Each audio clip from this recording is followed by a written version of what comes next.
جيهان منوره الدنيا طبعا. ميرسي نور. الورده زي القمر وانتي احلى من الورده دي. الله يخليك ميرسي. انت اللي عامله المكياج لان الورده والروج مع بعض. انا اللي عامله ميك اب. الله عليك. طب توفير ولا شطاره؟ انا اصلا مش بحب الميك اب خالص، ويا دوبك بحط ايلاينر وروج والحاجات البسيطه دي، وماليش انا بقى ان انا اعمل ميك اب. الاهم ان انت اصلا مش محتاجه ميك اب. شكرا. ميرسي. احنا زي ما نتكلم قواعد الطلاق 45، فهم 45 حلقه ولا 45 حاله طلاق ولا انتوا يعني ايه الموضوع فاهمينها يعني؟ هو 45 حلقه وكل حلقه بقاعده طلاق. قاعده طلاق. طب احنا عايزين نحرق بقى القواعد دي، يعني قاعده واحده على الاقل نفهم انتم ماشيين الدنيا ازاي.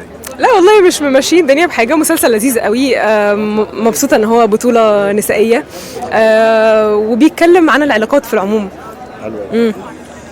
انت بتطلقي ولا انت اللي بتبقي سبب الطلاق للناس ولا ايه الموضوع يعني عشان نبقى فاهمين؟ لا انا مش ببقى سبب طلاق لناس، انا طالعه في دور زوجه نكديه جدا، بتنكد بقى على جوزها ليل نهار ومتحكمه قوي، بس فيعني علاقتهم يعني بيحصل فيها حاجات. تمام. انت في الطبيعي فيك التحكم والحاجات دي ولا لا؟ لا خالص. اي طويله بتبقى عندها السنه دي برضه التحكم. لا لا الكاركتر بتاعت المسلسل عكسي تماما. تمام. طيب انا شغل كتير وشغل كله دراما كمان، فاكتر عمل حبيتيه ايه وكان له رد فعل جامد مع الناس؟